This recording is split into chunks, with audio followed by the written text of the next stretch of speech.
25 letters, we return. We promised. We promised. We weren't punctual, but we promised. Welcome, everybody, to the newest episode of Blank as a Fart. I'm Gabe. That's Ian. We've spent the last year and a half burning our way through Twin Peaks and chatting about it online, where all of you can enjoy our blather. We're almost done, though. We've only got 3 episodes in the series left.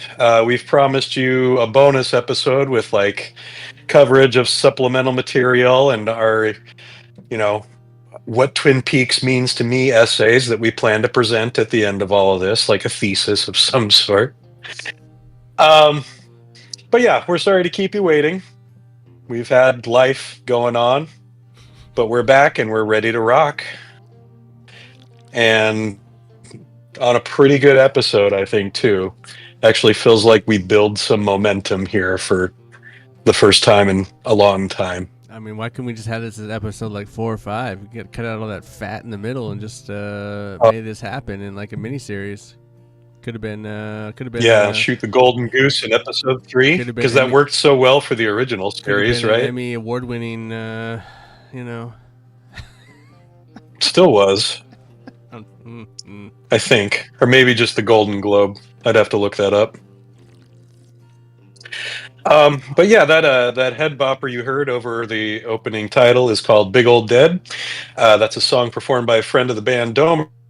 You can get that on Spotify, iTunes, Amazon Music, or YouTube, which is the same place you can get all of us, except, the podcast version of all of those apps instead of the music one. We've got not quite 50 episodes. I don't think we've got there yet. We're only a couple shy, though, right? This is actually episode 49. Okay, yeah. So we're almost at our big milestone episode. But not too many to go after that. So enjoy what you can while it's still up there. You got anything else to add for our opening salvo here, or should we go ahead and dig right in? Just that I apologize that we took a longer break than we originally intended. Sometimes it can't be helped, but we're here now and we're ready to party. Or at least recap an episode of Twin Peaks. A sprint to the end. Yeah. Here we go. There are no trees visible in our opening shot this week. Instead, we start with Lynch's other favorite interstitial trope, a point-of-view shot of driving the highway at night. It's Mr. C behind the wheel, with Richard riding shotgun, picking up from where we left off with them at the convenience store last episode. If they've had the conversation that Mr. C promised, we're not privy to it, as the two men drive in silence until they come to a fork in the road near a small hill. Mr. C turns on the floodlights on the roof of the truck and aims them at a large rock at the top of said hill. He tells Richard that he's searching for a place and that 3 different people have given him coordinates for it, but only 2 sets of those coordinates match. And they lead to that rock on the top of the hill. As they begin their short hike, we cut to another hill some distance away, where a manic Jerry, still high as fuck, crests the other hill and is surprised to see human life again. He attempts to observe the evil duo through the wrong side of a set of binoculars, as Mr. C instructs Richard to take his GPS locator up to the top of the rock and find the exact point the coordinates lead to. No sooner does Richard shout, "I'm there," before he is struck by a huge burst of electricity, which very slowly and painfully disintegrates him into a shower of sparks. Mr. C registers the barest hint of disappointment before muttering, "Goodbye, my son," and heading back to the truck. Meanwhile, Jerry naturally blames this horrific vision on the binoculars, berating them and smashing them into the ground. Before getting back into the truck, Mr. C sends a text consisting only of a smiley face emoticon and the word "all." However, we do note that the message does not send before he gets into the truck and drives away. I also like how he So bends over by the headlight as if he needs the headlight to look at it. Like, what is that about? Anyway, I thought that was funny. I mean, he can't see in the dark, but Yeah, but it's a fucking yeah, that phone. seemed. He doesn't know which numbers or He which can letters. only see it if it's in the It was one of glare. those old ass phones. If it He had to find the glares, semicolon. no. Anyway, Yeah, he had to find the whatever. semicolon for the No. emoticon. Anyway, nope. Nope. Okay. The other thing I noted about this scene is Mr. C praising Richard and telling him how smart he is when clearly he's dumb as fuck and walking right into the trap. Like, he doesn't question any of the instructions he's given. He doesn't question why Mr. C isn't coming with him up the hill. You know, it's just. I love that all of Yeah, this. the kid is clearly a moron. I love that all of this was all just to get him to die on this hill. Like his whole, all that he did. Anyway, it was just like that's And it. you know, you kind of gotta wonder that's if the point this was of the this? purpose he was meant to serve all along. Like what? Like that was why he impregnated Audrey in the first place. So 25 years later, he could take this bastard son of his and sacrifice him to the gods of electricity. And then also, like, I mean, so yeah, obviously also this then is him killing a kid and all that shit, like all this stuff, like all of that's pretty much irrelevant. Like, but yeah, that's really just kind of to establish how evil and bad he is. I guess. Okay. Cool. It's just fun. But yeah, you know, much like Stephen, the world is certainly no poorer for his loss. And now it's back to the criminal underworld of Las Vegas. As Hutch and Chantal, undercover as a team of house painters, make small talk in the van while they stake out the Jones home on Lancelot Court. They're not set up for very long before the Las Vegas FBI contingent turns up, attempting to reach the correct Dougie Jones. Oh, Wilson! The abusive lead agent orders the long-suffering Wilson to set up his own stakeout, while the other agents head to the Lucky 7 insurance agency to try and locate Dougie there. But they won't find him there either, as Dougie's stunt with the fork in the outlet last episode has landed him in the hospital, comatose. Janie E. and Sonny Jim are by his bedside, and they are soon joined by Bushnell. Very 50s, 60s sitcom vibe to this. Sonny Jim wonders out loud if comas and electricity are connected. How curious. They are soon joined by more visitors in the Mitchum brothers, who brought along a giant bouquet and armloads of finger food carried by Sandy, Mandy, and Candy. This is actually Janie E. and Sonny Jim's first time meeting their new benefactors, so Bushnell makes some pleasant introductions all around, despite the somber tone of the occasion. Rodney kindly asks Janie E. for a house key so they can also supply their home, to which she continues to gush her gratitude. Bradley leans over Dougie's prone body and also wonders out loud about the role of electricity in the event. I can tell by the shake of your head that you don't have a lot to add to this scene. I mean, no, not really. I mean, you got to talk at some point so I can drink here. I'll think about it. I'll think about it. We were promised Drunk Ian in our pre-show meeting. Maybe Drunk Ian just is quiet. This is No, I'm blaming the nap for this. Meanwhile, the Blue Rose Task Force is still making their base in Buckhorn, with their room packed full of odd machines blinking and chattering away. Brief shot of Cole standing in the room and observing silently before we return to Dougie's hospital bed. So what's the point of like sticking this right in the middle of what's going on at the hospital, do you think? I feel like Gordon was having some kind of like otherworldly feeling or intuition or something, because they obviously connect the sound to the machines. Like the sound that's happening in the hospital is happening in in their Yeah, Dougie's heart machine. monitor. And I feel like he's just So yeah, having he senses a he disturbance in the senses. force. I think that's what's happening. But I feel like what is the point of that? That's just like whatever. It's like, come on, let's get.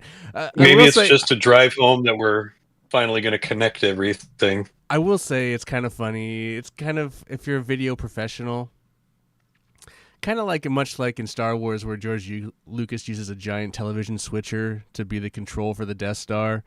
David, a lot of the tech in this room are actually like just like beta max machines or digital beta machines. Like they have tape, like they have buttons, but they're like just deck machines. It's kind of funny. I don't know. Yeah, And like just like video equipment. there's like waveform monitors and vector scopes. It's like they just took like a back of like a, a video truck and like let's put it in the room. No one's gonna know what this shit is. Do you think? Do you think any of it was part of the auction? There was an auction. I had a friend who, yeah, they auctioned off all of his possessions Interesting. for the estate.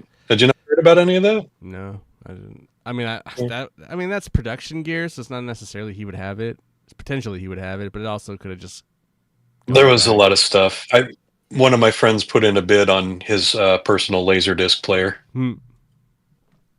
Oh. He didn't win though. But yeah, I mean, it was shit like, I mean, it was stuff like his director's chair and like scripts from sets and stuff like that. But it was also shit like his espresso machine and his toaster, and like, I mean, if that's just the most minor stuff. I mean, if that is studio grade, like what I assume it to be, like that gear's kind of expensive, and I'm not exactly sure they would just. I mean, you probably get better use for it giving it away to somewhere else. You think Jennifer took it? Yeah. Like, I don't think, but who knows? Jennifer could actually put it to use, right? So as Janie E leads Sonny Jim to the restroom, Bushnell receives a call from Phil back at the office, who informs him that the FBI were there not 10 minutes ago looking for Dougie, and they're on their way to the hospital now. Boy, Bushnell does not know what to make of that. Surprise after surprise after surprise. So back to the dueling stakeouts at Lancelot Court. Chantal and Hutch briefly reminisce about an old friend until their attention is drawn to the Mitchum entourage, arriving in the white stretch limo along with a large delivery van. Chantal gets unusually snippy as she's run out of junk food. The delivery drivers finish unloading the supplies from the van and pull away, but the Mitchums and the girls remain in the home as another car pulls up directly in front of Chantal and Hutch's van. Out steps a bald, stocky man, and in a thick European accent, he informs the two that they are blocking his driveway. Hutch and Chantal respond with indignation and vulgarity, which prompts the bald man to get back into his car and use it to attempt to force the van out of his path. As Wilson and his partner watch on in silent astonishment, Chantal decides that she's had enough of the guy's bullshit and fires a single shot into his windshield. The bald man's response is to dash to his trunk and retrieve his own gun, which he uses to fire a shot into Chantal's left shoulder. Hutch gets off a round from his shotgun before they start up the van and beat a hasty retreat. Unfortunately for them, Baldy's pistol is an automatic, and he unloads 2 full clips into the van, killing them both in a Bonnie and Clyde-esque hail of bullets. The Mitchums have emerged from the house with their own guns drawn, expressing their bewilderment at the situation they found themselves in the middle of. People are very stressed out, Bradley. Or no, it's people are under a lot of stress, Bradley. It's only after the van rolls to a slow stop at a light post that Wilson and his partner emerge from their Explorer and arrest the rather cooperative bald man, who we find listed in the credits only as Polish accountant. So, nothing but absurdity here, right? I mean, the irony of Hutch and Chantal just dying in a senseless act of violence, I don't think is lost on anybody. I mean, this is a pretty ham-handed delivery for sure.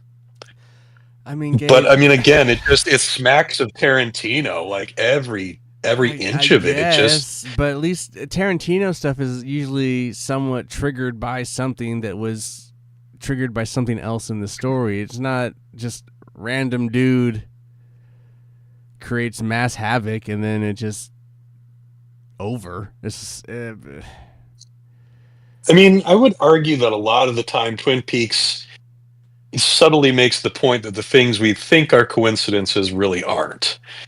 They just don't always show you those links. yeah, okay, that's fine. But like in like a Tarantino film, it might be coincidence, but like he shows you what the coincidence is, like how that is tied. That's how his stories go. That's what makes people go, "Oh, that's cute. That's fun how that works." You know, it's not like just random Polish guy shoots up the bus or the van, and it really just screams And eliminates the bad guy. to me. It just feels really clumsy and just like we need to get rid of these characters. Let's just do it this way. Let's just like we have to finish this. You know, it's kind of like, I mean, ultimately, it's kind of like what's happening with Cooper. Like, oh, let's just stick a fork in the outlet. Got to get him to, got to do it somehow. Got to trigger it somehow. It's just, it all seems very clumsy. And I mean, you know, it's coming once he starts doing this. Just like, yo, this is what's happening. But it's just like, what a weird. It's a train wreck. This is a train wreck. It's a very slow train to a train wreck. It's like, anyway, that's Just this scene or the whole series? Well, the whole series is a slow train that is just, now we're at the wreck. But the wreck is also very like, wow, I didn't expect a train to crash that way. I don't know. I think maybe at this point they've just run over a rabbit or two. Oh, is that what was happening? There's still a lot of track left. I didn't know you could jump a train and then land it. Anyway. Yeah, this was just like, man. Yeah, it's very absurd, and then how it just keeps. So you didn't find any amusement in it at all? Did I find this this particular sequence amusing? No, I thought this was like ultimately the fate of Chantal and Hutch, the happy-go-lucky assassins. No, because I had nothing invested in them really. They killed some people. That's fair. It's just like, why do I care about these characters? You could have never shown them again, and I'd be just as nonplussed about this situation. Like, I can't believe he spent so much time explaining their demise in this sequence, than just being like, oh, they just escaped. I could have been just as easily as been like, never seen them again, and it would have been just as. This is very interesting to like. Yeah, I was kind of interested, like when he first establishes this sequence, like he has like the full on crane in this, like it's like rolling in and like and it props up and it does this whole like establishing shot of the trying to give you the lay of the land so that when this action sequence rolls out, you kind of know the geography of it all. And I was like, what's going on here? What is he gonna set up here? And then this is the sequence we get out of this. I was just like, okay, dude. They are in the desert. It's kind of an Old West shootout in a way. Yeah, sure, but like where the law is just looking on. But a shootout with people that I really don't give a shit with what happens to them. Like all of them, three parties, all three parties. I just like, who cares? And it's a long sequence. Personally, I was kind of invested in seeing Hutch and Chantal meet a bad end, simply for the fact that they murdered the warden in front of his kid. Regardless of whether or not the warden was crooked, I felt like that was one of those like unforgivable sins, you know? Sure, where it's like, if those people don't get punished for that, then I'm going to be pissed off. That's fine, but I feel like that. So I was glad to see. But the end doesn't really give me. But that end doesn't really give me any like feeling of like, yeah. It's like a comical end, kind of, and it's just like, okay. I don't know. There's no. Like, I don't know. Yeah, I felt very much like they got what they deserved, which made me happy. Yeah, sometimes that's not enough for me anymore. Like, it needs to be. Sometimes it's not. It's like, you know, they killed John Wick's dog. But again, like you said, you weren't. So, like, John Wick, when he kills that dude, there's like, yes. It's not like a comical death slowly by, like, I don't know, some Right. No, random it's dude. a lot more personal. It's like, yeah. It's not like the Polish guy was the kid from the future traveling back in time Exactly. to avenge his warden Right. father. See, that would have been great. After having lived in It's a whole nother movie. in some post-nuclear war Poland, right? Where he picked up the accent. But at least that would have been like more like I would have felt that more. But then I don't have another like 20 years of life to like sit through that fucking experience. Anyway, no, I just I don't know. It's just they could have died. It could have been super easy. Like it didn't have to be so. I don't know. I don't know. Maybe it would have been nice if they had died by someone's. I don't know. Like while they were killing Duncan Todd or something instead, everybody just kills each other, Reservoir Dogs style. I don't know. It was just a lot. It was a huge scene for just what little, kind of ultimately little payoff. I thought. I mean, I think it's just part of it is he just likes working with certain people and he tries to find stuff for them to do. Like a lot of the behind the scenes episode for this week was him working with Tim Roth and Jennifer Jason Leigh and filming this specific scene, which was done across 2 days.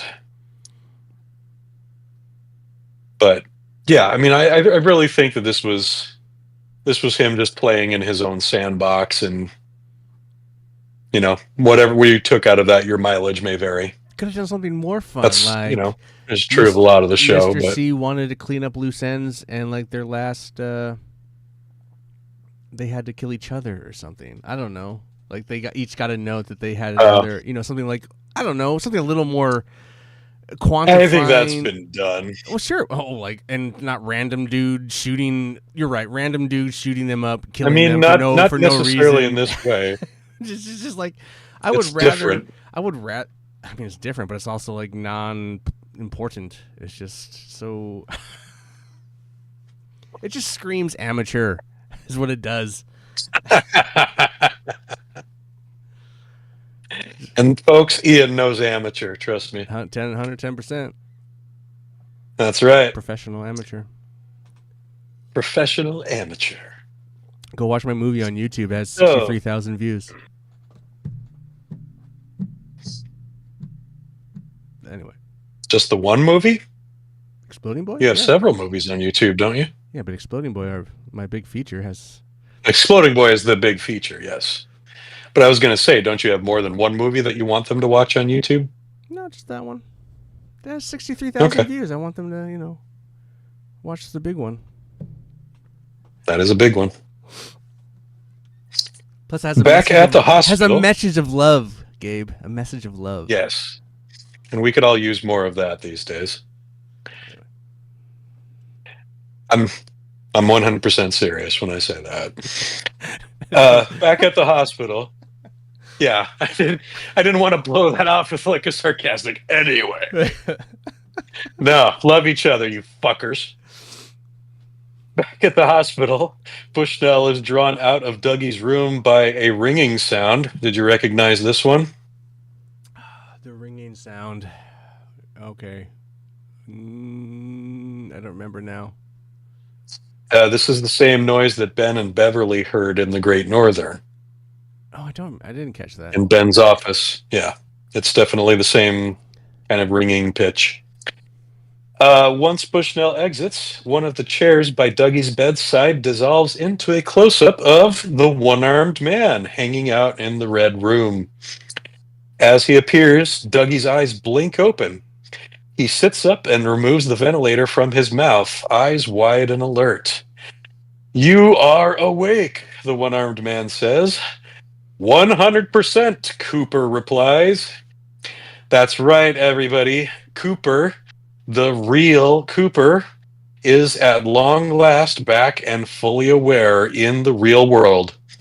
And the one-armed man voices a sentiment that every viewer shares.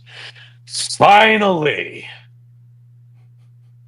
I mean, I knew it was coming. So, yes. I mean, everybody knew it was coming. This is the reason that everybody tuned in. And I think a lot of us were frustrated that it was strung out for so long. I'm a little more forgiving on more watch throughs because I know what to expect, I think. But, as we've discussed, Cooper is my favorite character. So the notion that I had to wait an entire series to get him back, I almost spoiled some other stuff. But anyway, yeah, it was a painfully long wait. I like to envision. I And like to envision that Cooper was in his own pit of darkness, like in Dark Knight Rising, and he kept having his back was broken, and then he had to have the doctor reset his vertebrae, and then Cooper had to learn how to climb out of the hole. I mean, and then then as he climbs out of the hole, it that's might have when been something like that. That's when he comes awake. So it's like, what do they chant in that hole? See, I feel like to me it was more like Get Out, where he's just kind of like watching a screen. Because like he demonstrates that he's aware of everything that went on when he was Dougie. But anyway, we can get into that a little bit here later. Let's get finished with the recap for this scene. Where we go. He goes on to explain, the one-armed man goes on to explain to Cooper that Mr. C is still at large and was not returned to the lodge where he belongs. He reaches through the dimensions and hands Cooper the jade ring bearing the Owl Cave symbol. Cooper asks the one-armed man if he has the seed, and he nods and shows Cooper the golden bead that emerged when Dougie was dissolved in the lodge. Cooper yanks out a small lock of his own hair and hands it to the one-armed man, asking him to, quote, make another one. The vision fades from view as Janie E. and Sonny Jim return to the room, thrilled to see their beloved family man awake. Bushnell also joyously bursts into the room, and Cooper sends Janie E. and Sonny Jim to seek out the doctor while he binges on finger sandwiches. Cooper being Cooper, he immediately assumes full control of the situation. His instructions are kind, but also urgent, asking the doctor to check his vitals, Bushnell to bring him his clothes, and Janie E. to bring the car around. Dad sure is talking a lot, Sonny Jim remarks as they exit the front door. Cooper asks Bushnell to borrow his gun, which he readily hands over, oddly enough, and also to contact the Mitchum brothers for him, whom he asks to prepare him a plane to Spokane. They are also quick to oblige.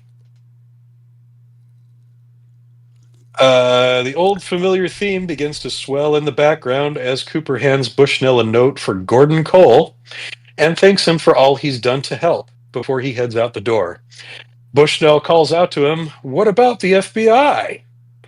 Cooper turns to the camera and delivers the line that made every Twin Peaks' fan heart burst with unrestrained joy. Or cringe. I am the FBI. Fuck you. I'm total Diane on that, man. That is my favorite moment in this entire series. Oh my god. The Jones family pulls away in the convertible with Cooper behind the wheel at the same moment as the Vegas field team arrive, with Janie E. and Sonny Jim marveling at the man that Dougie has become. That man is Cooper. He has become Cooper. So yeah, I'm biased. This is what I've wanted. This is exactly what I'm getting. He's everything he was in the original series. He just nailed it. I mean, it's he hasn't lost a step at all. And I mean, for him to, yeah, just the fan service moment, it was what we were waiting for, and just that quiet confidence that he delivers the line with, it's peak Cooper for me. That is like, that still shot is Cooper in a nutshell to me.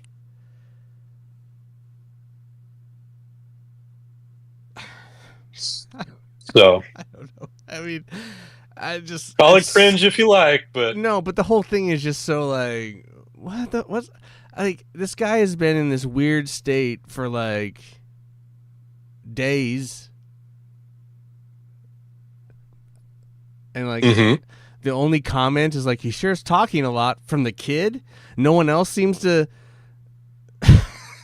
It's Well, just I mean, Janie E it's like agrees, but yes, like the obvious. it's just so. Nobody is really questioning this change in Dougie any more than they questioned the initial change in Dougie when he got a haircut and seemingly lost 40 pounds overnight and shaved his No, I sideburns off. know. You know, I guess we're we've already expected established that. we're expected to like surrender our, what do you call that, our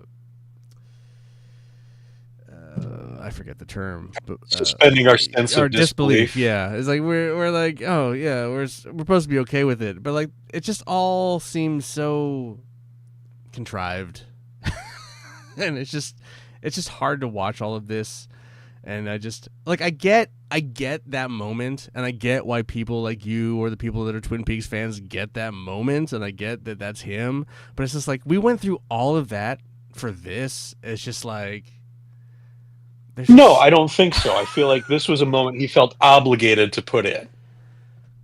So we should never have brought him I feel back, like is what you're saying. He should have no, stayed Dougie. I'm not saying And that at screw the all. I'm fans. saying that if he hadn't have brought him back, then this would have not have been welcomed. Like it would have been torn apart, and any goodwill Twin Peaks had ever built would have been killed. You think if they never But I brought Cooper mean, back, yeah, they would? he had to. You think he had to bring Cooper back? Yeah, of course he did. It's That's, Cooper's story as much as it is Laura's. What a not very David Lynch thing to say. Good thing I'm not David Lynch, huh?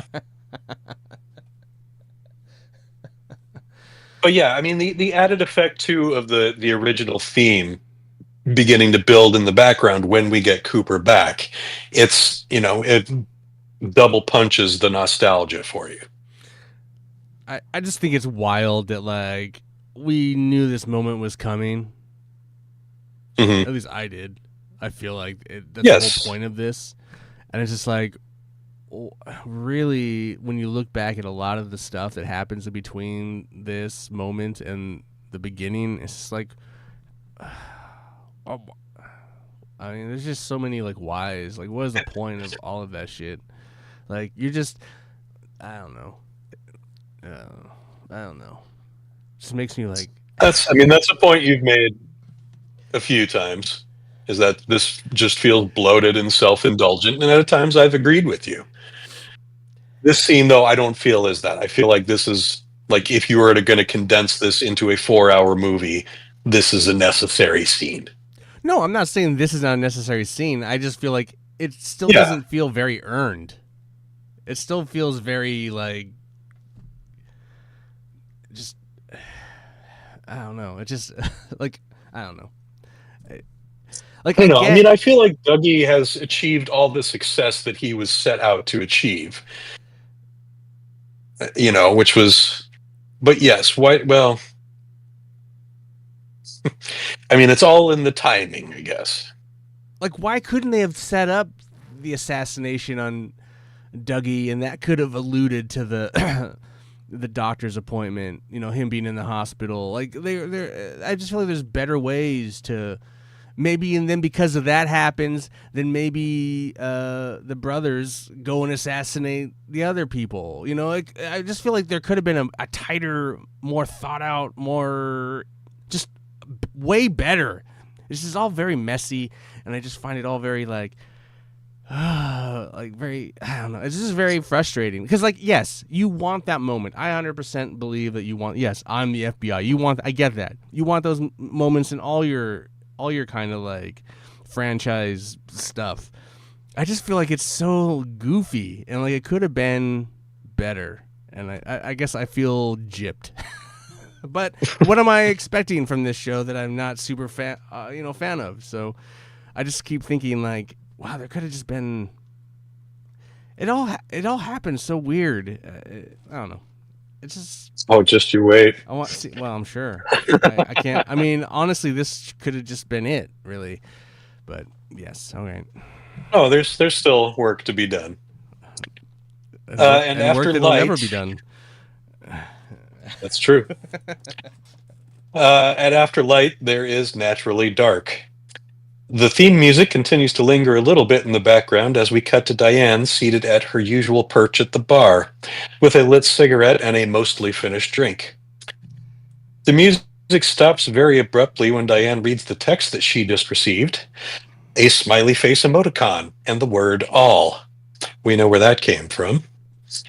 Instantly shaken, she downs the rest of her drink and talks to herself about remembering, before replying to the text with a string of coordinates, which we assume are the ones she memorized from Ruth Davenport's arm. She then takes a quick peek at the gun in her purse before she gets up to leave, and the dreadfully slowed song that served as Mr. C's theme music in his introduction in part one takes over the audio of the scene. The atmosphere is thick with bad intent as we follow Diane from the front approaching the Blue Rose control room. Cut to Gordon, who appears to have heard her approach somehow. He bids her to enter without ever having knocked. No knock, no doorbell. Appearing frightened but determined, Diane takes a seat in the chair opposite the crew and says she's going to tell them what happened the night Cooper visited her 20 years ago. Albert wisely offers her a drink before she begins. Gordon eyes her suspiciously as she opens her purse, but it's only her cigarettes that she's pulling out. She emotionally tells the trio about how 4 years after he disappeared, Cooper arrived unceremoniously in her living room. After he interrogated her about the goings on at the bureau, they kissed, and that's when Diane realized something was terribly wrong. She claims that he could sense the fear in her and he took pleasure in it, and then she tells them that he raped her. Diane begins to lose her composure and struggles to remember what happens next. She mentions being taken to something like an old gas station. She looks again at the all text and hyperventilates for a moment before regaining her calm and saying with a sudden clarity, "I'm at the sheriff's station." Tammy and Albert exchange concerned looks as Diane begins to break down further, eventually repeating the phrase, "I'm not me," before she finally reaches for her gun.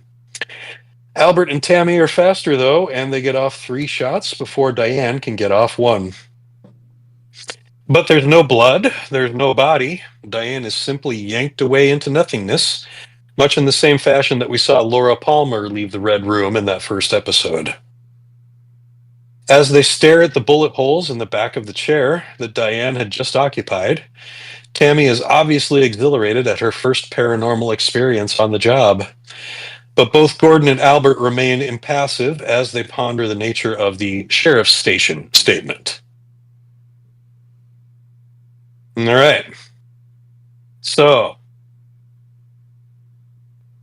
I was curious how that was going to play out.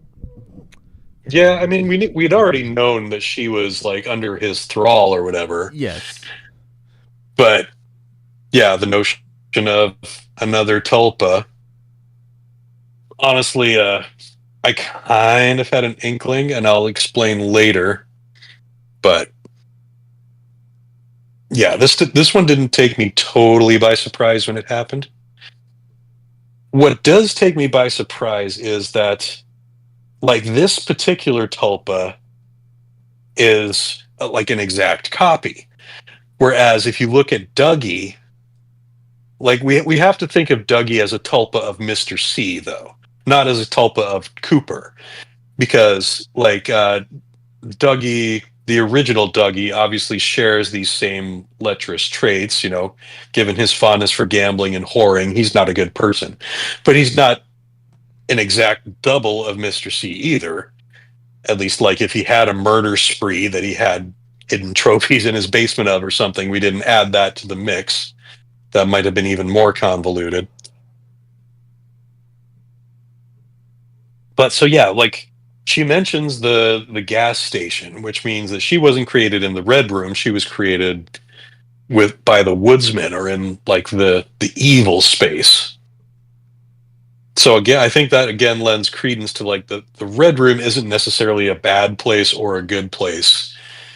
It's the waiting room to either of those spots somehow. I don't know.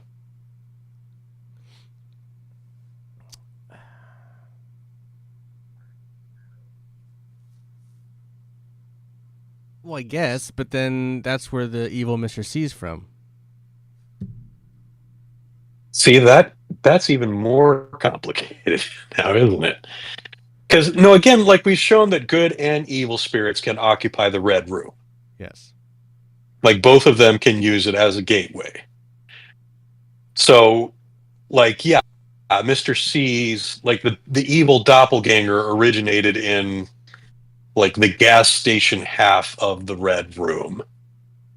And let's not forget where Bob factors into this as well. I don't know where Bob factors in because we haven't not heard hide nor hair of Bob lately. Like what? Well, we saw the orb with Bob's face being torn How out of Mr. C's belly. that was how long ago? Yeah. That was several episodes ago. And he's really 8, had and he's really only just been a thing that's been, and Bob himself has only really been thing we've seen his face in things, but he hasn't really. Yeah, I mean, you kind of wonder how different this whole series would be if that actor had lived, or if they'd have just recast the part with someone who looked like him. I feel like that doesn't. Yeah, I don't know. I don't think it matters if you recast him. I don't know, but anyway. I mean, obviously, Lynch and Frost enjoy explaining things away and creating new shit. So I feel like having Bob be someone else, not that hard in this world, but whatever. Anyway. Right? I could totally Dr. Parnassus that shit. Or what was it? Altered Carbon. Good series if you haven't watched that. I recommend it. At least the first season. The second season, meh. Where are we? We are back in the Red Room with yet another echo of a much earlier scene as the one-armed man tells Diane the same thing he told Dougie. Someone manufactured you. Tulpa Diane's response is far more flippant. I know. Fuck you. She then awkwardly collapses into a cloud of black smoke and a golden bead before disappearing in a bright and powerful flash, just like the Dougie Tulpa before her. So this is something that was pointed out to me by some of the recaps I read, is there's a certain symmetry in these scenes. So Cooper finally makes it into the real world with about 2.5 hours left of the series. Cooper exited the Red Room about 2.5 hours into the series. Right around that same time is when Dougie's Tulpa was returned to the lodge and reduced to the bead. Same exact thing is happening to Diane's Tulpa right here. So there's a lot of symmetry involved in the series, intentionally so, in the editing. And I haven't really dug into what else there is. Like, I kind of wonder now if, like, you look at the timestamp of Chantal and Hutch dying, like that distance from the end of the series, how far into the series is that? And do we see another, like, scene of just exaggerated and senseless violence on the opposite end of that spectrum? Interesting. Yeah, so that's just something to think about in this respect.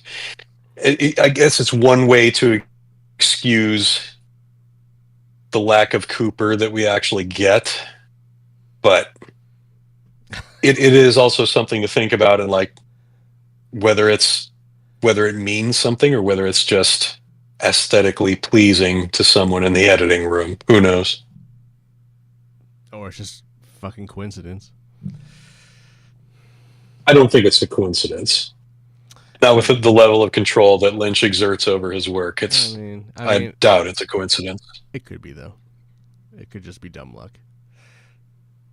I'm gonna go with dumb luck. I'm going 100% dumb. I disagree. I'm gonna need you. I'm gonna need you to research it and put the time in to figure it out. But I'm 100% dumb luck.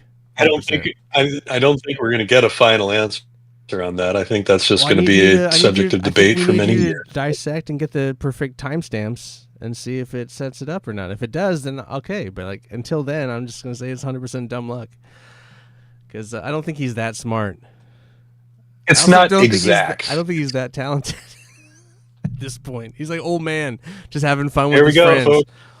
Old man having fun There's with his drunk friends. Ian. No, that's not drunk. This is a fact. This is old man having fun with his friends. There's no coincidence Well, that's or true. it's just But dumb. the notion that he's not smart enough to do that, It's just that's insulting. he was fucking lucky. Like he hasn't been. When was the last time he's been really actually good? Is like I think he's been surfing off his like credit for a very long time, especially with this. It might be insulting, but like I don't think this is not Lynch. This is not Mulholland Drive Lynch. Yeah, that's where I'm at on this. I mean, look at George Having Lucas. never Or not seen George Lucas. Mulholland Drive, I can't draw that comparison. Look at like what's his fucking name? Not George Lucas. The Megalopolis guy. Oh, Coppola. Coppola. When was Coppola good? When was the last time Coppola was great? He's been surfing off his shit too. Like these guys it's like all old white guys. Like all these old white guys in politics. It's the same shit. They just all surfing off their cred in the early days, and then they just kind of taint everything around them. And am I saying this is tainting? No, this is harmless. This is a harmless thing. He's having fun. People are getting jobs. They're getting paid. That's super cool. But to say that this is at the level of what he was is like wild. Like this is just I don't know. Yeah, I don't know. So when like people call this series Lynch, you don't agree? I don't. I 100% don't. I think this is people being What nice. what is peak Lynch? That's people to you? being nice. What I think. What? So what is peak Lynch in your opinion? What do you think peak Lynch is? He peaked at Mulholland Drive, but everything before that was great. After that, everything's just been kind of like weird and random, and just him fucking around, and yeah, he definitely peaked at Mulholland Drive. Okay. All right. I bet there are a lot of people that would share that opinion with you. And like Twin Peaks. But like I said, I don't have the point of reference. Twin Peaks is what got me into Lynch to begin with. So that's cool, but like Twin Peaks isn't ultimately the original Twin Peaks isn't all Lynch. Like that exists on a no, it's not, and neither is this. Well, this is a lot more him. To think. But this is a lot more him. It is a lot more him. It's he's definitely got less shackles on him here. Lynch would be the first to tell you that Twin Peaks is a community project, and that it's. I mean, I'm sure he would say that everything he does is a community project because he's the type to give credit where credit is due every time. We could say that. He could say that. But I think when he's in that mode, when he's you trying can to see be, it. You can see it when he's working. I've watched these behind the scenes. Yeah, but like I would say I've watched a lot of footage of him working. The Twin Peaks thing. But like I think when it's on a film and you are driving a vision where you are constrained by budgetary constraints and you're trying to make like I think Mulholland Drive and Blue Velvet, there's probably a lot more of him being, some of that other content you see where he's a dick about, So you don't think that he would have made Mulholland Drive 4 hours if he could have? I mean, he didn't. Do you think that was his choice or the studio's choice? I mean, it could have been the studio's choice, but there's a. The point I'm trying to make is he's working under certain constraints there too. But then you look at Inland Empire, which was like a fucking wildly long ass film, and like no one. I mean, he might have liked it, but no one cared about it. It was like forgotten. But it's like not a lot of people talk about that one. I think there is. You do as a filmmaker, yes, you want to be fucking your own vision, but you do also realize that to a certain degree that if you're making a film, you do need to bring it in under a certain amount of time. Yes. Do you? But I also think like if I made a 4-hour movie, I do think is it going to be awesome? Sure, to me, but not to everybody. And so you do have to sit there and kill your children. You have to sit there and be like, oh, I love that scene, but it fucking does nothing for the movie. So you have to kill it. You have to take it out and put it away, and no one's ever going to see it. And that's editorial. That's really taking care of the story And people don't always understand that. Yes, a director can have a vision, a massive vision, and that's cool that you want to love it and then, and take it in and hold it and see all aspects of it. But it doesn't mean that story is good at that point. It means it's bloated and unentertaining and wildly out of control. There is a level of I think a good filmmaker knows this and can cut that fat off, get to the meat and what is entertaining. And I think Lynch used to do that, because Eraserhead isn't 3 hours, 4 hours long. It's a short movie. It's not. It's concise storytelling. So there is with the same level of weirdness and disconcerting imagery But it's tight. It's fast. It's paced. This is not paced. That's not. I'm not here. He just got kind of old and didn't really give a fuck anymore, and that's fine. There's nothing wrong with that. It happened to George Lucas with the fucking Star Wars prequels. It's let's make these absurdly long, unimportant, just what the fuck is this about shit. I'd say just thank God Lynch didn't go back and re-edit the original series and add a bunch of CGI to it. Well, there's that too. There's all kinds of things. But see, that's where Lynch has never been a money guy. He's not really chasing Lord Lucas is totally that. He's looking to make money. I mean, all the licensing on all that shit. I mean, he was there to make money. Oh yeah. That's filmmakers are driven by his different character things. designs are with action figures in mind. Yes, there's different. Lynch is just. Yeah, I think he's about the art. I think it is about having a good time. But to say that he was never a dude that was wanted to tell a concise story I think he always was. That was always the agenda. And I think as you get older, you kind of you loosen up, you have a good time. And I think that's what this is. This is just him hanging out with his friends, we've talked about on multiple episodes. And there's nothing wrong with that. But I look at it and I'm just ooh. I guess I wish it was concise. I guess I wish the fat was trimmed off, because I would like to see what that looks like a bit more. I would like to have seen. This really does come across like the original series in a lot of ways. I mean, they do a lot of different things, but it is a lot of just that kind of stuff. And I guess going into this initially, I was thinking what is Twin Peaks when it's just Lynch? And I wasn't expecting it for it to be kind of more balls crazy. That's Fire Walk with Me. Well, kind of, but Fire Walk with Me is a kind of a weird movie because Mark Frost too. wasn't involved with that. But that's kind of a weird movie too. but that's what happens to Twin Peaks when Twin Peaks is just Lynch. It's also funny how reliant the show is on that film, which that makes sense. But anyway, whatever. Yeah. I don't know. It's a big chunk of the mythology. Yeah. Just. I'm just spewing diarrhea from my mouth. If people love it, people can like it. They can love it. I have nothing against it. I wouldn't call it diarrhea. I love maybe bile. We might call it bile. I love bile in certain I have but it's certain an things. Opinion. Yeah, I love things too. I love things. I don't get where this has some 89% Rotten Tomato. It's wow, everyone loved this. Who's people just sucking this dick? It's I don't get it. I get where anyway. I would kind of like to go entertaining. Through IMDb and negative reviews and see if they have the same take on it that you do. Just to see what because like you said, it's getting the reviews on it are higher than you would expect. So the people who didn't like it, that they dislike it for the same reasons that you dislike it. I'm kind of curious. But I feel there's also a little bit of grandfathering in of those fans that love the original series to a degree. Oh, there's a ton of that. And I just feel wow, what has happened with society to just kind of roll over? This series wouldn't have been made without them. So naturally there's going to be a lot more support. I call out Trent Reznor on and this again, one, because I know Trent Reznor listens to our podcast, but I doubt Trent Reznor's watched any of this. No, I doubt he's watched any of this series. I mean, he might have watched a couple episodes here and there. I doubt I've seen more of it than he has. 100%. 100%.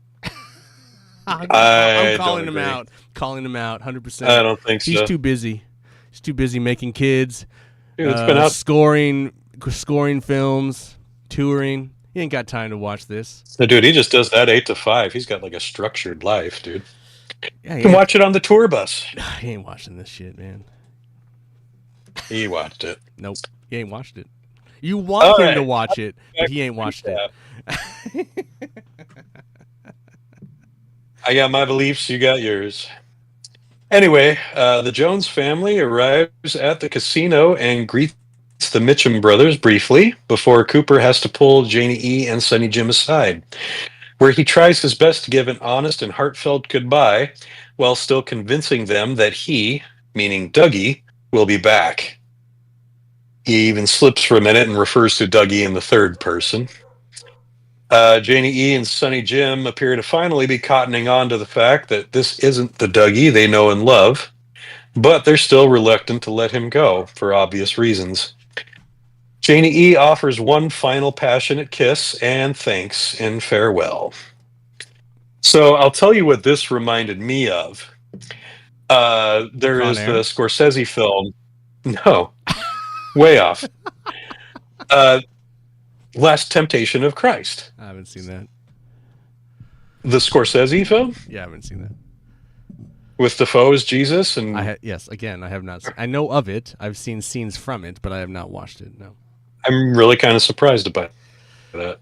because I flock to Jesus movies. Let me tell Anyway, you. well, but it's Scorsese. I thought that might draw your attention. Yeah, he's good with fictional interpretations of real life. Yeah. So anyway, like I'm going to spoil it a little bit for you.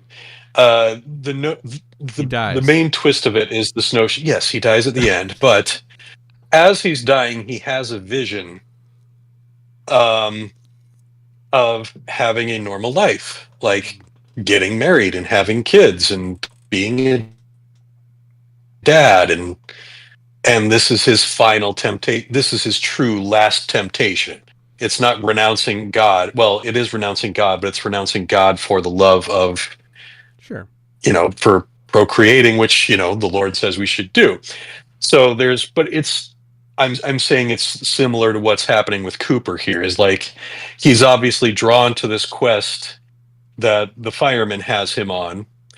And, maybe this was the notion of Mr. C's little trap for him, is like, hey, wouldn't you love to just be, have this hot wife and this smart kid and live in this awesome house in Vegas and have some cool friends that buy you everything you want? So that's kind of how I see this, is like, you can tell how much Cooper likes these people and how much he enjoys their company and how appreciative he is of how good they've been to him. So yeah, I'm sure that he is tempted to just stay there and play house with this second chance at life. The problem with But the problem with that he's- theory, Gabe, is that his other life is he's James Bond, and as a kid, you just wanted to be James Bond, where you go and solve problems and drive fast cars and solve problems and be the hero. So it's like have a family life or be James Bond, and like he's got be the hero. You see, and listen, the hero can only be the hero, and I think we'd all take the hero life. That's just how that's he's a lone wolf. Like, I don't know. well, I guess yeah. Well, okay, all right. But anyway, I thought it was an interesting comparison, No, and I I get don't know that. if it's an intentional parallel or if it's accidental, but I could see it was something that caught my attention, and I thought I'd bring it up. I could see that 100%. I do think it's funny though. Cut to the limo interior. No, I do think it's funny though. Like when he's like they're sitting there, and then he's like, "I need to talk to you guys," and he takes them off down the maze of casino things. It's like, where are we going? Like, just have the talk right there. Like, it's a casino. There's going to be a million people around anyway. It's just, we found the one spot in the casino where no one's sitting. It's just he didn't need to go that far. It's just so silly, but it's fine. Whatever. The cone of silence or whatever. Yeah, it's just funny. Whatever. I mean, they weren't out of visual range I know. of the party that they had what was showed the up point with. Of it? So. Like, what was the point of that? Anyway, that's fun. Whatever. I just thought I don't that was in my commentary. Cut to the limo interior where Candy is handing Cooper a cup of coffee, naturally, and Bradley a Bloody Mary, as Rodney tries to make sense of the whole story, which it seems Cooper has already explained to them. The brothers express their concern that they're not typically welcome among Cooper's normal company, specifically law enforcement agents. But Cooper claims he'll be more than willing to vouch for the brothers, stating that they both possess hearts of gold. Candy happily agrees.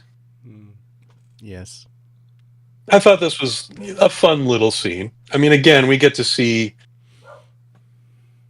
like, we see more of the Mitchum brothers as lovable buffoons than we see of them as intimidating gangsters.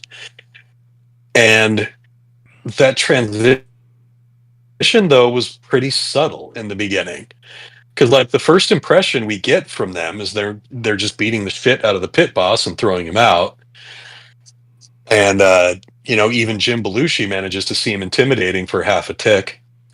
But then, yeah, they're cartoon characters all of a sudden. And it was just, yeah, it seemed abrupt, but natural somehow at the same time. Like, I don't know how to explain this arc of the Mitchum brothers. I feel like they've always been kind of like D-tier Batman rogues, the two mob bosses with their weird 3-girl entourage, I don't know. But so their whole reformation then is just inspired by the cherry pie? Like, so here's another question. Like, do they have if you're gonna employees question that they that, value? you have to question everything, Gabe. Like, I've already Maybe that's the idea. Like, do you think that the Mitchum brothers have other people in their life that they would have, like, done something like they did for Dougie? Like, where they call him up, it's like, hey, I need a plane to Spokane in 30 minutes. They're like, yeah, no problem. Well, he also got them their money, so there's also that.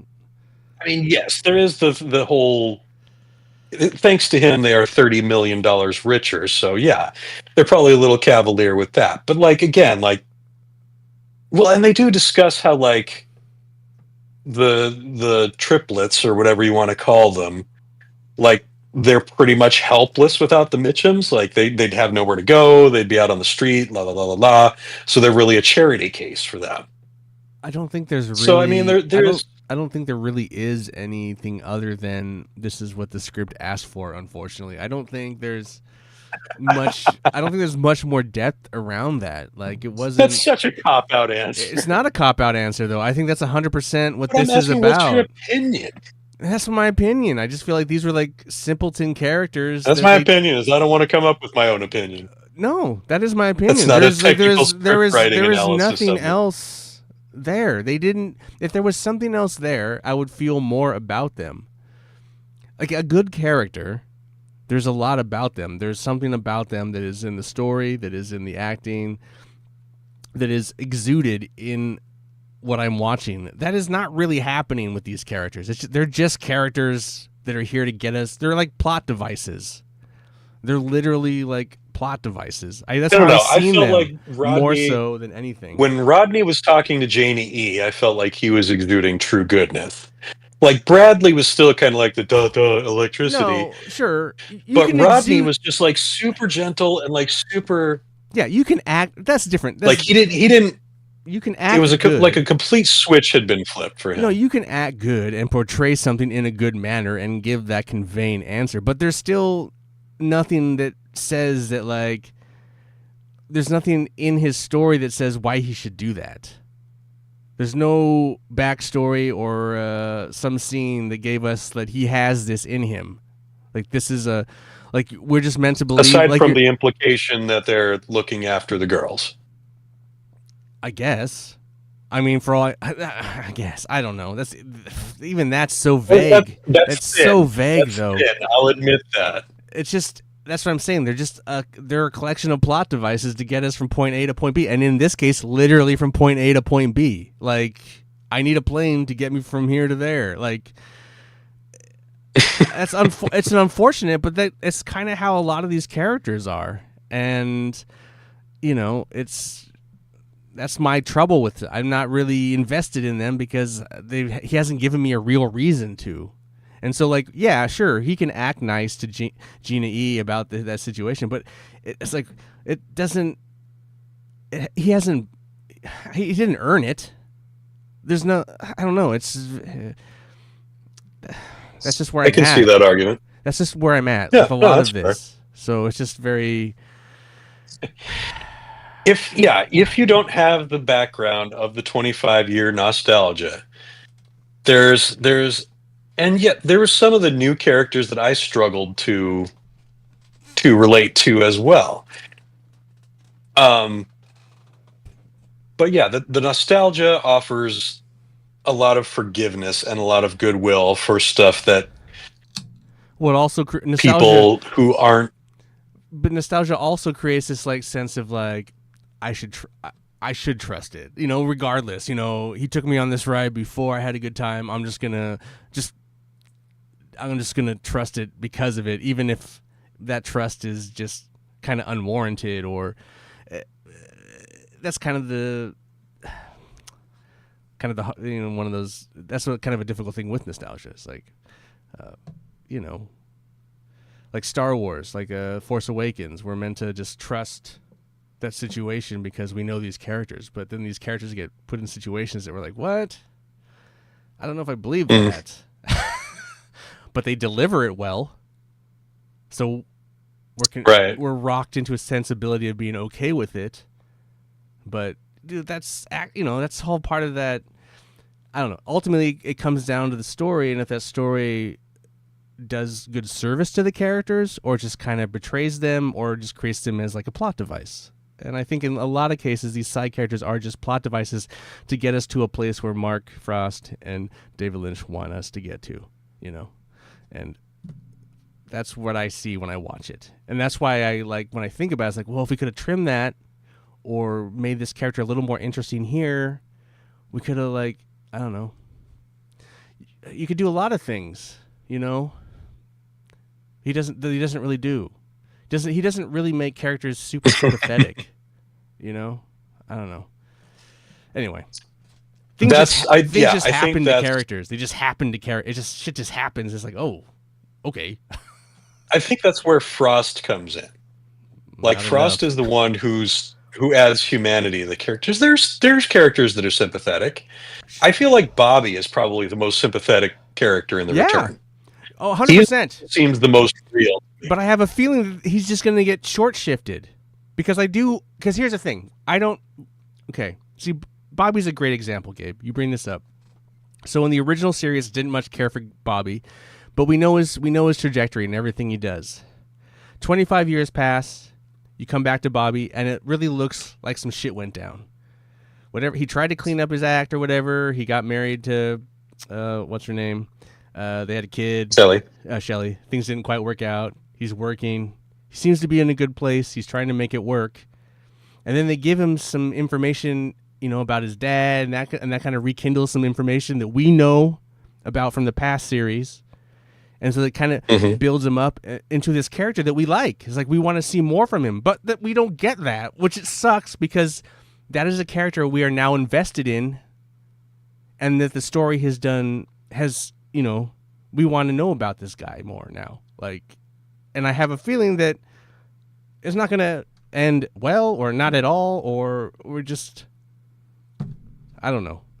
I feel that character's going to get betrayed by this story because there's nostalgia things that have to happen with Cooper coming back to Twin Peaks and all that shit going on, But yeah, Bobby would have been a great character kind of to anchor more of this with.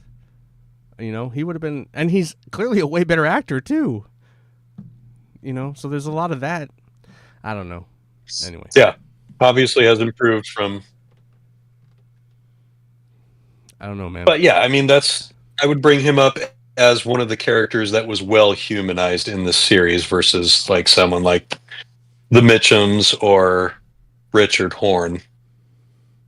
Like, just imagine if if Bobby was a character that was somehow utilized in a bad way, and Mr. C forced him onto the rock, and he was the one that died. So, like, David Lynch is not going to kill that character. No, but David Lynch is not going to kill that character off because of nostalgia and everyone fan service and all that shit. But if there was a story way somehow Mr. C and Bobby got intertwined, like Bobby came across the bad kid and tried to arrest him or whatever, and then Mr. C got involved and whatever. Somehow it forced him up there and he died. Like we would feel incredibly invested in that situation now. Like I didn't care that what's his name died, but now that that's a I get killing characters is, but that's a heavy character. Like we were invested in that character, and you kill him. There's just a lot more writing on that, and like that's the kind of storytelling that when you tighten it up a little bit and interweave it a bit more, it becomes way more. That's like the stories that you never forget, and that's the kind of stuff that could elevate something like this, you know. And I just wish, I guess part of me really wished that like the original Twin Peaks, those two seasons, would really act as that that knowledge, and then they would have focused more on that somehow in this. But that didn't really quite happen, and it just they really tried to keep all those other characters alive, like the whole fact that Truman didn't show up. You know, that's been a contention point. It's like, man, just make Hawk the leader. Yeah. Like, just why? That's just the like, what is the point of that? I don't know. Those are just like the other thing is like that guy didn't want to come back to the show. As a director, I'd be a little bit of vindictive, and I would just get rid of it. I would have just had a one-off and said, well, he died. You know, he got fucking shot in the face. You know, like just something. And like Hawk deserves that. You know, 100%. The other guy, he's a great actor. He's awesome. I don't really see the need. You know, there's a lot of that guy. And then but by bringing that guy in, you create a more story that doesn't need to be told over a longer period of time, and it's just like blah, blah, blah, blah, blah, you know. There's some of that. That's I guess ultimately what I'm talking about. The bloat of that unnecessary. Let's trim that out, Lynch. But whatever. He's having fun, so who cares? You're having fun. We're having fun, and I'm drunk. Getting paid to do it too. Oh sure. Well, hey. On that note, yeah. Are you kidding? You can go. I think this is a good spot to. Yeah. Take a break time, so. Well, I'll just keep talking. Y'all do what you need to do. You know, yeah. Just, why don't you fill some air for a change? I love, you know, I get the whole working with your friends. You know, like there's nothing more fun with that. Like, I mean, that's what you do too. Yeah. Do I make great movies? And I'm not saying that as a negative way. Listen, I'm just saying that everybody has their favorite cast. They know who they work well with. Sure. They know who they have like that shorthand with, where. You know, they don't have to really coax too much out of them. They can just say, I need this from you. And they can say, okay, I know exactly what you mean when you say that. And a lot of times I hate being the critic. Yeah, there's him and... Well, I hate being the critic. I hate, like, as an artist, I try very, like... I don't believe that for a second. Well, I try very hard not to be. Like, it's easier on this because I'm not attached to it. But, like, on things I really like, I try not to really... I try to just be like, oh, that sucks or that's good or whatever. But you know, I don't want to shit on art or someone's creation. So like yeah, this I don't like this, but it's okay. I don't like that. Other people like it, and that's fine. That's what I'm trying to get at. Like, I'm trying. And that's something that comes with maturity. But I can also where it's like, okay, I don't. This is bad, but then you don't get to say, I think you're an idiot for liking it. But then I can also be just really, you know. I think it can be really cool that like Lynch just, you know, in his sunset years, he wanted to create something, have a lot of fun with all the friends that he's made along the way, and make a show about it. That sounds awesome. That sounds like a lot of fun. Yeah. Like 100%. That's what we try to do, or we've done in the past. It's just, you know, it's just like I'm never going to be the filmmaker that Lynch was, ever. You know, he's a really talented you don't have dude. the resources. Well, I don't have the resources, but I don't think I ever had he had a clear vision of things that he really wanted, and I just never really had that. So maybe I could have, and I also decided, you know, I had to make money, and so I went into television, and that just happens, you know, people make decisions, they make choices. But I still, when I do my art, it is a lot of, you know, working with the same people because I enjoy working with them. And I can respect Lynch for doing that. But do I think he was a different filmmaker when he was younger? Hell yes. It'd be pretty sad if he wasn't. So where are we at? Oh, well, we're almost done. It wouldn't be complete. It wouldn't be a complete episode without a visit to the Roadhouse. And this week, the MC introduces the performance of one Edward Louis Severson, whom I'm sure most of you know better by the stage name of Eddie Vedder. He performs a solo acoustic piece, a really beautiful, haunting number, which is called Out of Sand. As the song reaches its bridge, we see the arrival of Audrey and Charlie, who take a seat at the bar where Charlie orders them 2 martinis. They're served after Eddie finishes his song, and Charlie offers a toast to the two of them. Audrey, still petulant, retorts with a toast to Billy instead. They barely have time for their first sip before the MC announces that it's time for Audrey's dance. And the entire crowd clears the dance floor while Audrey looks doubtfully at Charlie. The drummer begins a low, slow cymbal roll, leading into another familiar jazz tune that we last heard on a jukebox in the Double R Diner. When the melody starts, Audrey's eyes close and she loses all apprehension, allowing the music to take her over and move her to the dance floor. Under a soft spotlight and the watchful eyes of a crowd that sways in unison from side to side, Audrey recreates the moment that made her one of the most famous characters of the show. Audrey smiles joyfully as her dance grows in intensity, but she never opens her eyes until the reverie is shattered by the angry shouts of a jilted husband who smashes a beer bottle over the head of his love rival. As the panic grows in the crowd, Audrey rushes back to Charlie, and we see her face from up close as she whispers desperately, "Get me out of here." We then instantly cut to a brightly lit white room where we are now looking over Audrey's shoulder. We can see that she is staring into a mirror dressed in a plain white shirt with disheveled hair and no makeup. There's a loud buzzing of electricity, and Audrey gasps, "What?" a few times before the screen abruptly cuts to black, leaving only the buzz for an unsettling moment. Slow fade in back to the Roadhouse stage where the band is playing Audrey's theme in reverse over the credits. So, what's your take on this?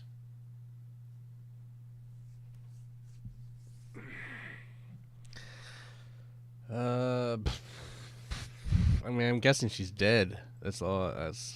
That's where I'm at. You think she's dead? Yeah, I think she died. Okay, I guess that's one way to look at it. You don't think she's just institutionalized and disassociating? No, I think she's dead. How uninspired. I mean, I don't know. I don't know. So now we have what this calls into question a lot of what we've seen in the Roadhouse, though. Well, because the electrics makes you think that then it's something more to do with like the lodge and shit, and it's not institutional. A good point. So it's like, well, she's been in the lodge and she's dead. Or she's like a or like somewhere she's a tulpa, like Diane. Yeah, I don't know. So I just and this is what Cooper would be doing, like trying to fight his way back into reality. I mean, I guess she had to have had a kid somehow. Somehow. But well, that was hinted at earlier in the series, if you remember, when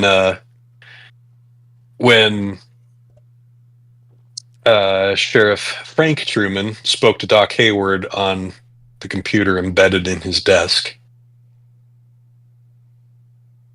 Doc Hayward did say that like Cooper had visited Audrey's room while she was comatose, or Mr. C, in the guise of Cooper, had visited Audrey's room while she was comatose after the bank explosion. Oh, I guess so. She could still be in coma. So yeah, that was hinted at already. So I mean, okay. Well, that gives a good point then. Like if this whole that this whole episode was like the kids were talking about coma, and that has to do with electricity, right? And then in this, at the ends with her in a coma and the sound of electricity. There is the whole possibility that she's still just in a coma. So yeah, I guess, but I mean, okay, that makes sense. But again, like this calls into question like the scenes we've seen in the Roadhouse earlier in the series.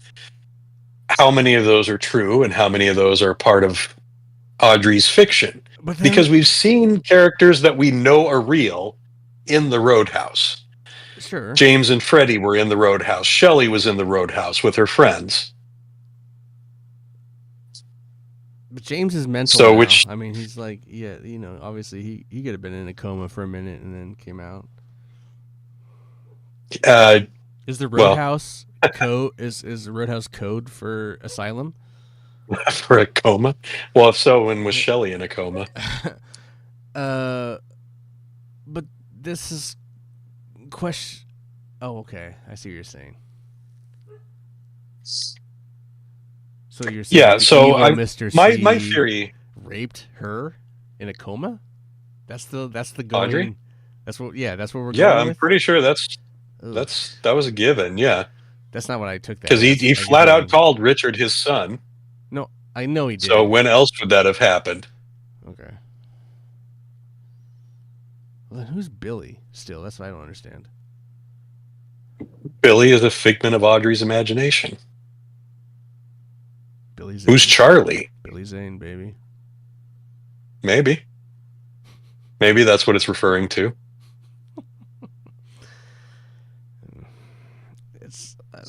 She should have called him Wiggy instead. Wiggy. The best actor on the show until he left. Was forced to leave because no one liked him, but he was forced to leave. He was actually really good. She should have left with him, man. Still not as good as Kyle. She would have been better off, right? She wouldn't have been blown up in a bank and then raped in a coma while she was recovering from what were likely third-degree burns. And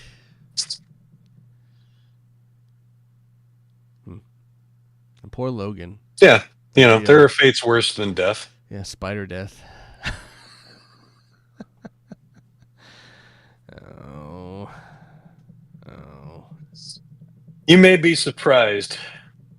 Great. I might have some inkling as to what Leo's final fate was based on the supplemental material, which I've now finished. Oh, really? I have officially read. Yes, I read all the way through Secret History of Twin Peaks and the final dossier. So he's alive and kicking, huh? He went down to Hollywood and became a director. Changed his name to Mark Frost. Yeah, a casting director, like his mom. So he could get his son in the next series. I have forgotten my notes for the behind-the-scenes stuff. Give me a moment to retrieve them. They're not extensive this week.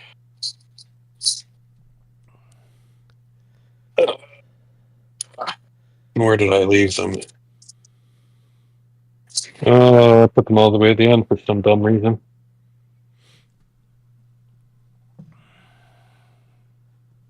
I don't know, for some reason, like, as soon as this electric and the white, it's just like, it's just the lodge. But then you're right, I totally forgot about the whole coma electricity stuff. Yeah. So I guess you still could be in a... shit. I like the idea that she was awake in a mental ward more so. And that was her weird doctor. She was waking up in a mental ward. Here we go. I actually did make some pretty extensive notes. She just lived in a mental ward. And this weird doctor just had to deal with all her weird shit. And Charlie's her doctor. It's like a Shutter Island thing. Yeah, I just find it funny that he has to, he's saddled with all this shit. No fucking way she'd marry that dude. There's no one that, God, love that guy, whatever. But I wouldn't, come on, I wouldn't marry that guy. I know what you're saying, and there are marriages of convenience that happen for reasons other than physical attraction. So let's not have any of those on Twin Peaks. No, God, no. God forbid. So where do we start here? The first background stuff we get is on the scene with Mr. C and Richard. This was filmed late February of 2016. Uh, there's an amusing moment when they all arrive on set and David Lynch goes to speak to Eamon Farron, the actor who's playing Richard, and he asks him, "You ready to get fried?" And Eamon's response is, "Let's kill this motherfucker." So, like, they were all very excited to be there and excited to do the scene, which I thought was great. And you see several takes of Richard doing his "ow, I'm being shocked" dance. Lynch is really complimentary the whole time. There is some complicated camera work when it comes to uh, being on top of the rock. Like, they don't have a crane on set, so they end up getting this ladder that the cameraman has to walk up while holding the camera. It's fascinating stuff from a technical standpoint. Um, and this is clearly a cameraman that Lynch has worked with for a while. Somebody else on set, like an AD or something, asks if Lynch wants to do a rehearsal take. And Lynch says, "Nah, George will get it." George being the cameraman. So I thought that was a really cool thing to see his confidence in his crew. Right. Like, he knows these people, he knows he's going to nail this his first try. So yeah, again, it was really fun to watch everybody work, particularly like an outdoor set late at night. Like, you can see in the background where, like, the vans are and everything. They got, like, one of the big propane heaters set up for everybody to warm up by. But yeah, it's, again, like, if you like to see how the sausage is made, it's really, really cool stuff. Next we move to Hutch and Chantal in Vegas. This one was filmed at the end of January 2016. So I don't know how warm it is in Vegas in January, but I expect it's not top temperature. You don't see as many people in jackets around this one, though. They're doing a lot of blocking of them in the van. They do, like, spend some time rehearsing this one quite a bit. Do they explain why they set them up in the back of the van and not why they're just sitting in the front seats? Why they moved to the back of the van? Okay, I was just curious about that. Not exactly. I mean, I figure they're just that was my easier curious access to the guns. Okay, I don't know. I just, I've sat I've sat in the front seat of they're not uncomfortable. So I was just curious, like, why you would move to a box instead of the comfy backs, comfy bucket seat. Well, I mean, Chantal did stretch out her leg back there, and I just thought it was weird. It was a weird choice. So I was just curious if there was, like, any discussion about why that was happening. Not that. There was some discussion about the gunshot wound in Chantal's arm. Lynch had originally wanted it to be much higher, and when they came out of makeup, it was, like, right here. And Lynch was initially just like, huh.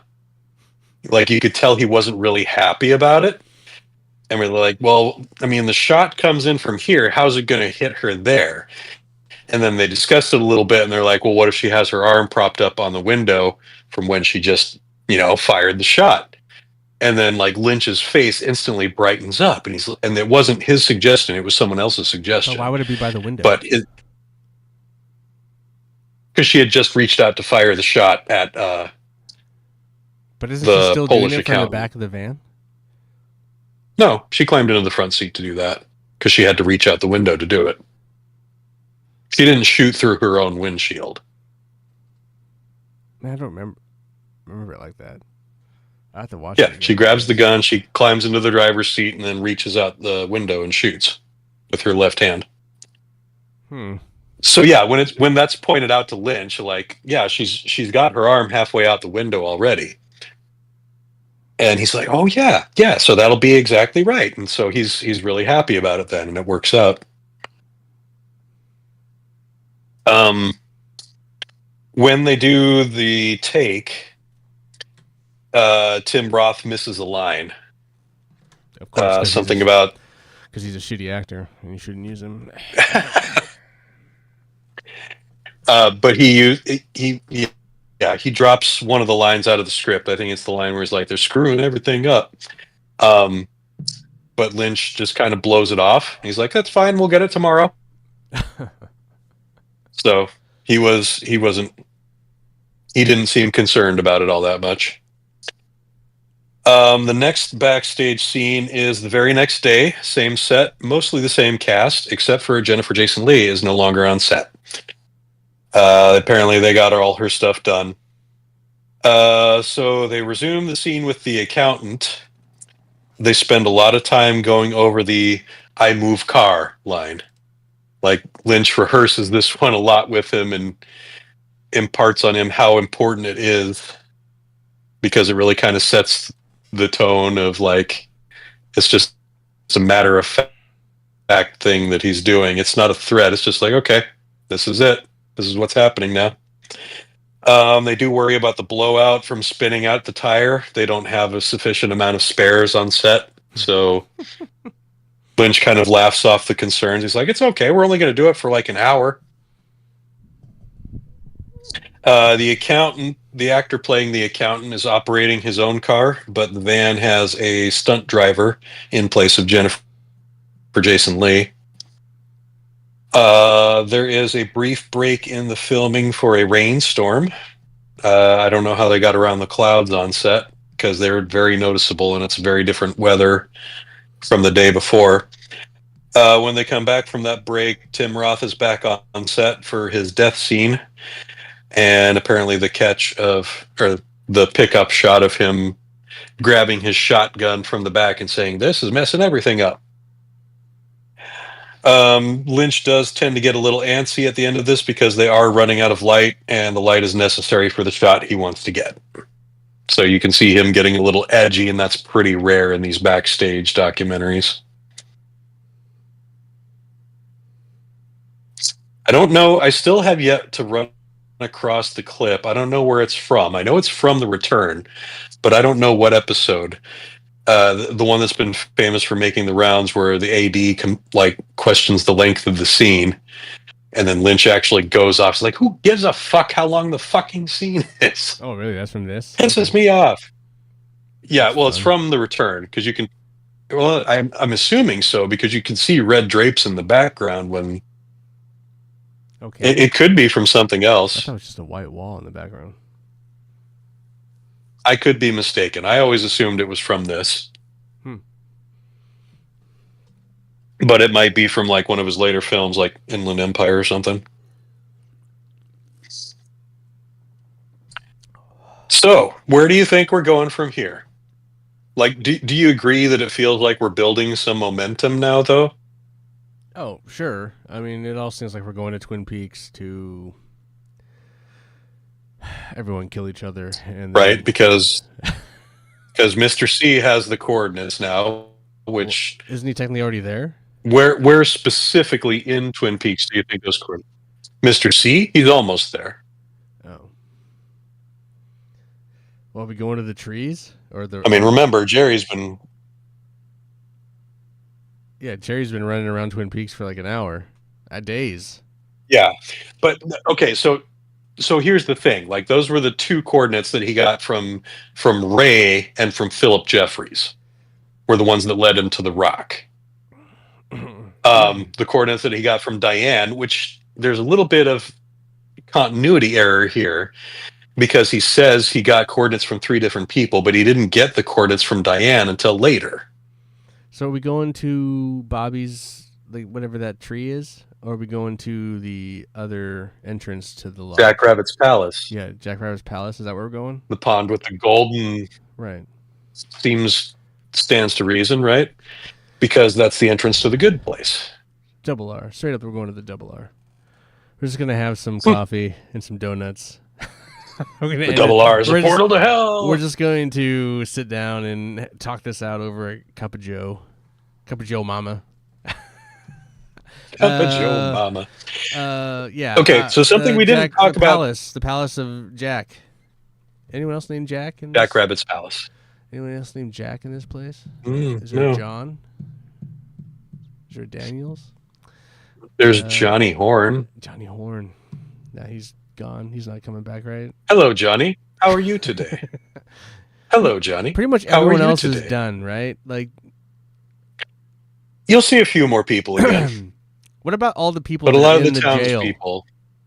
Do we see all the Twin Peaks X-Men show up?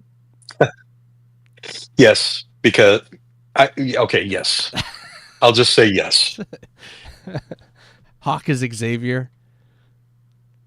Anyway, the Twin Peaks X-Men. He's got the eyebrows for it, doesn't he? Come to me, my X-Men. I don't know where this is going. I guess obviously then C is trying to raid the good place. I don't know, but it's not that great of a great place. It's still both places seem pretty fuzzy awful what his to me. motivations are. Yeah, I don't know what he wants. Like I don't know. I thought he just wanted to cause havoc. I mean, I definitely got a sense of peace from the room that the firemen and Senorita Dido were in. Like seemed like a happy place to me. The end of the Red Room seems unsettling and weird, but the original end of the second season of Twin Peaks makes Cooper's doppelganger seem like he's on crack and just wants to be crazy. So then when you come to this doppelganger in this world, he's like, or is that chill. Bob? Because remember, that's Bob's reflection he sees. No. But when they're running around in the Red Lodge with Cooper, like the doppelganger Bob and Coop. The doppelganger, the blue-eyed doppelganger. Yeah, the doppelganger is like on crack. He's like wild and crazy. He's like just he's manic and so like a goblin or something. So like when we see Mr. C in this, he's just very like chill and composed and has a mission, and it's just like, well, what happened? Obviously the doppelganger came out, raped everybody, and then decided, well, no, I actually need a mission. And then he decided. Well, he waited a few years before he raped Diane. Okay, fine. He obviously. I mean, He obviously had a mission, but that's the other thing. Like, Bob was in him, right? So I don't know. Maybe I don't know. Yeah. But it's just so weird. It is weird, and we don't like. Here's the other thing is about the electricity trap. Like, was that just there to kill him, or was that there to somehow send him back to the lodge? And like the reason it ended up killing Richard is because somehow he can't make passage to the lodge because he's not special or. Okay, and then why was a certain time thingy in the car when he puked up all that shit? Like, why did that happen? That was the time where they were supposed to, like, way back in the earlier beginning. Yeah. That was the time when they were supposed to switch back. So there was when Cooper. There was already a dedicated time for them to switch back? Yeah. Why? Because remember, because the entrance to the Red Room was based on planetary alignment, remember? No. From the original series? So, like, you could only enter... So he was always supposed to switch back at some point? Okay. Yeah. But Coop couldn't switch back because he was stuck in that other place, in the purple place? Because the door was closed. And the door wouldn't open again until the planets were aligned again. But then when they were aligned, the guy puked and Coop couldn't leave. No, he said that's when he went into Dougie. Oh, he set a trap. Dougie was, yes. Okay. Dougie was a trap. Okay, that was it. To catch Cooper's spirit when he escaped. Yeah. Or not escaped, but was resent back. Yes. So what kept Mr. C here? Yeah, it was a false vessel. Bob would be my guess. Oh. Seems weird for Bob. Well, I mean, if you look at it like he's already got it, like if I mean, I'm spitballing here, but like if the doppelganger is just an empty vessel and he's already got a spirit in him, then that kind of blocks another spirit from entering, and he'll just bounce back into another empty vessel. So why wouldn't they just shit? Why wouldn't they just which shit is genetically soul, identical? Why wouldn't the shit soul of the doppelganger get exited and Bob just take complete control of the doppelganger? Who can explain the mysteries of the astral plane? You've seen it. You've seen Me? the show. You've seen the show already. It's just Bob, I have. right? I've seen Cooper, as much of the show Mr. as you C have. is just You've Mr. seen B. all of the show that I have. That's really kind of up for debate. I would have just said that, like, the doppelganger's soul is obviously cheap. Like Dougie's soul was cheap. It went back. It got pushed out easily. I feel like Bob would not have pushed out. So this whole idea that then when the fucking woodsmen are like hacking at him, and so that also makes no sense then. Anyway. Well, we never saw what was done with Bob. I know. My interpretation when I saw Cooper, or when I saw Mr. C sit up alive, was that they put Bob back into him. So they weren't taking him out; they were putting him. And back that's in. what they were just like, doing engine repair, essentially. Oh, I see. Violent engine repair. Right. Okay. Because, I mean, they weren't really doing anything aside from smearing his blood on his face. But, yeah, I'm thinking about that scene still gives me the willies. Should have had someone make love to him. That would have been really weird.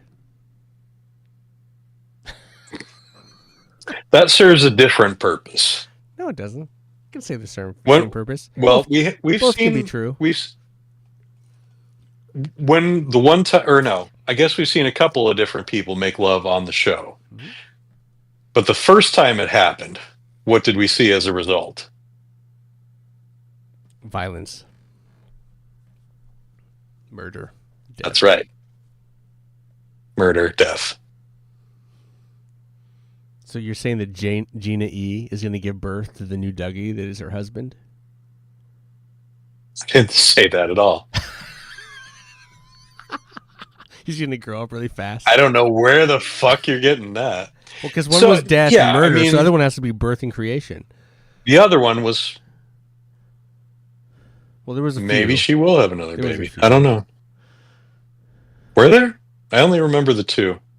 Well, there were sexual acts, kind of.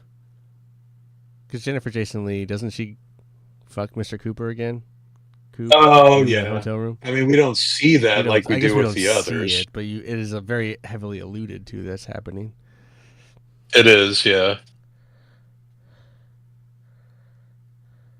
Is that before or after he has the call with the weird entity? It could have been, yeah. Could have been, well...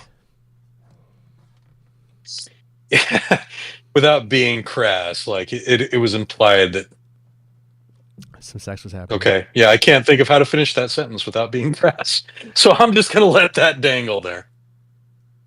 Waka waka waka. All right. Well, I've covered all the material I've got.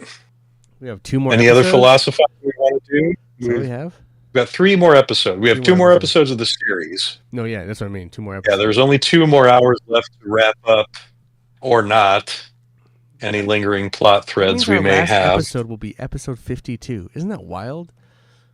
52 cards in the deck, 52 weeks in a year, 52 episodes are blank as a fart. Boom! Woo! That's wild. That's magic. That's like that's like coincidence. Love the symmetry. Nah, it's planned. We planned it. We did originally. The plan was 50, and then we expanded it a little bit with like bonus episodes that like probably have our lowest viewership. I don't think so. Like the cast announcement episode. That's got to have I our don't know. lowest I views. don't remember what the counts announcement episode was. Oh, the one that was That was supposed to happen. the New It Year's was, surprise. yeah, it was supposed to happen with the other episode, but didn't. Yeah. With the other movie. What is it? The pieces? The Missing pieces, yes. Pieces episode. Oh, yeah, The so Reese's that episode Pieces. is called Gabe missed some pieces. Gabe missed some pieces. So like, episode 32 That's is clever. I like the that. missing pieces, and then The breaks missing apart episode pieces. 33 Gabe missed some pieces. I like that. That's a good connection. Good segue. It is our lowest viewed one, though, isn't it? It's low. It's but it matches the. This is not going to make you feel better though. So like that one's at 8 views. Why don't we just leave it there? That one's at 8 views, but then the first episode of The Return is at 8 views. But then they all take off after that. So really? Oh, that's not true. That's interesting. Well, if we're just going here on YouTube, What? Which YouTube is our most popular, generally. We're all over the place, bro. We're all over the Hey, place. views are views. I mean, Fire Walk with Me has always been 106. That's pretty good. Miss Twin Peaks is at 85. That's pretty good. Really? Yeah. Anyway. That's not bad, yeah. Anyhow. Well, thanks to all 100 of you that have watched any episode, some episode, and, maybe our sum total of viewers is actually greater than that, if we're lucky. But yeah, we're nearing the end of the road here, folks. So we thank those of you who have been with us the whole way. We hope you're having as much fun as we are. And we hope you will join us next week. We promise next Wednesday, we'll be back with a new episode covering part 17, which it's hard to say. I mean, let's emphasize again that 17 and 18 aired together. The finale was much like the premiere, the finale was a 2-hour block. So this is half of the finale, the first half of the finale. I did have a thumbnail spoil. Oh, did you? Yeah. What was that? Should I say it? You might as well. I know what's going to happen, so it's not going to spoil it for me. Diane in like magenta hair or red hair. Okay, so yeah, before we go, let's explore what you think that is. I don't know what I don't know what I think that is. I'm just saying like there was because like looking all the thumbnails were out and everything was just been kind of Cooper and this, but then when she died, it was like, oh, well, what is that about? That's not Diane. I know, but wouldn't one think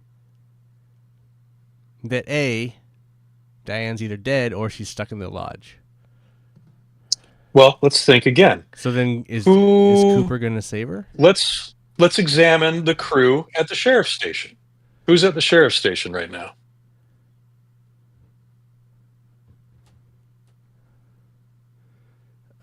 Specifically in the holding cells. There's my friend Sean.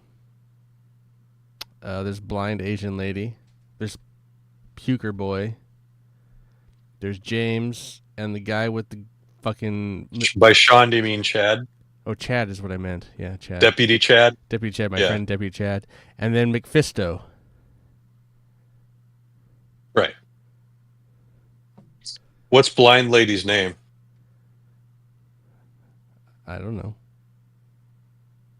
It's in the credits. Oh, is it? It's been in the credits every time she's in an episode. Oh, really? And we've mentioned it over the course of our show because it comes up in the behind the scenes footage as well. Her name is Naido. Okay. And how do you think Naido sounds in reverse? Naido. Oh. Yeah. Say that backwards, like in Black Lodge speech. Oh, NATO? You're not doing it backwards. What is it? Backwards, it would be Odian. Diane. But why would it have an O in the sound? I think you have to do that when you're speaking in reverse to like add that emphasis on the. Interesting. Like if you recorded it backwards, I think you would have to say Naida, like with like a little at the end of it, We could in test order this for out the right D now. to sound You right. could pull out your phone. You could play it and then play it. I can't. I'm using my phone to podcast right now. Oh my god! All right, well, I'll work on it. I'll do the reverse Diane. All right, that's fine. That's cool. So anyway, But that doesn't look like Diane. spoiler It's like an alert. Asian chick. No, it doesn't. Doesn't look anything like her. So that's all just But- a plot device to hide her from being who that is. That's fun. Like I said, I had an inkling because I read character names and like Naido, and I went backwards with that. Oh, I wouldn't have got So- it just because of the O. Well, I mean, the O, yeah, but still you get the Dian. I know, which but is like I wouldn't even have thought obvious. I wouldn't even have thought to like done it backwards because of the O. Like it doesn't even sound like Diane in any way. It sounds like a Japanese name or Asian name, so it's like, all right. Yeah, so it's pretty well hidden. But I think that's just the whole O thing is just like that's a contrived idea to make you think that it's not possible. There's no way it could be Diane. Or what they're saying is, oh, Diane. Perhaps. So Coop rescues her and like her hair turns red and her eyes peel off, her skin eyes peel off, and she's like, good. That's kind of funny. That's good. I'm excited to see. So she's like a butterfly. So it's like she is truly an X-Men. She's like molting right now in like a cocoon. A cocoon of Japanese lady. And like If you're going from the X-Man route, it's more like Xavier has mind wiped everybody to see her a certain way. Like what is like the he's projecting or like Nightcrawler. Nightcrawler used to have like that tool that he called like a yes, like the projector, yes, to make him look normal in public. Yes. Okay, I see what you're saying. Yeah. So we can't see her. But So, when Coop defeats them all, shoots them down, and I think Andy might have an inkling of who she is. Oh, really? I mean, maybe not specifically who she is, but like, remember, Andy knows that she's important and that people are trying to kill her. Does Andy do the shooting? What shooting? I don't know. I'm just hoping there's some shooting at the end. Action. Oh, there's shooting. I won't. Yeah, I'll confirm that much for you. There's shooting, and it's going to surprise you. I won't lie. In the blaze of glory. No? All right. I wouldn't call it a blaze of glory, but there's a shot. I think I heard a shot. Ba-na-na-na, ba-na-na-na, ba-na-na-na-na. All right, folks. I think we're going to call it a night. Sorry for the spoiler, but it's only for next week. And for those of you who know the series, it's because I saw the spoiler. Yeah, we'll blame Ian for that one. I didn't. But I did encourage you to speak of it. So it was true.